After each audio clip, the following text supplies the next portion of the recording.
Hi guys, Anyana TV here. I'd like to show you some Tesla basics. You know that Tesla know how to park? Let me show you how that's being done.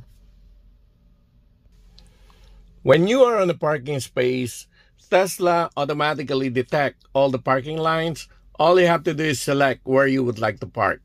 So basically, let's select one of the parking spot right here. And then the moment I hit the start button, Tesla start to navigate to that parking spot, and it will do backup parking.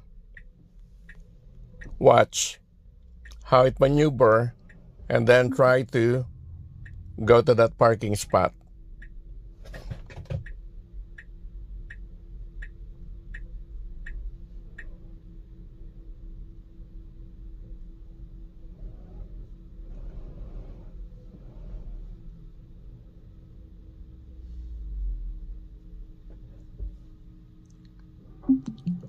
Once the auto park is complete, it will show you that the car is parked.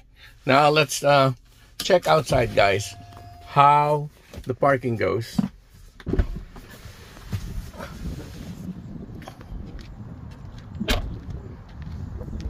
Look at that. It's pretty neat.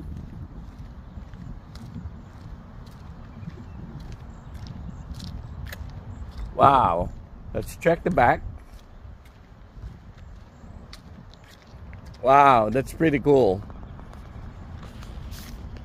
This Tesla Tap to Park system is part of the full self-driving beta version 12.3.1 updates released in 2024. Dahil ilang percent na lang ang aming battery, kailangan namin magpa-charge at dito kami dinala sa Wawa. Ito ang unang Wawa na nakita ko na meron silang Tesla Supercharger. Kung kayo ay nasa daan at kailangan nyong magpa-charge na inyong battery, all you have to do is go to navigation and go to Tesla Supercharger at pakikita niya lahat ng mga supercharger na pwede nyong daanan. And then, kayo na lang po ang magde-decide kung saan kayo pupunta. At ngayon, pakikita namin sa inyo kung papaano mag-self-parking ang Tesla Model Y. Yung color gray, napipindutin ni Alvin, yan po yung sinuggest niya na pwede nyong parkingan.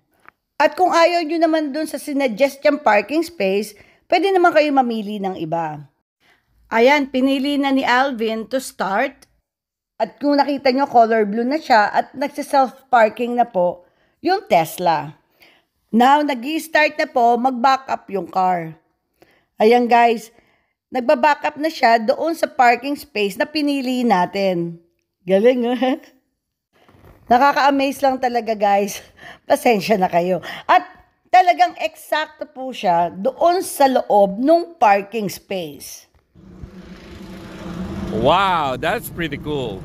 If you enjoyed this video, please don't forget to like and subscribe. Give me a thumbs up. Thank you.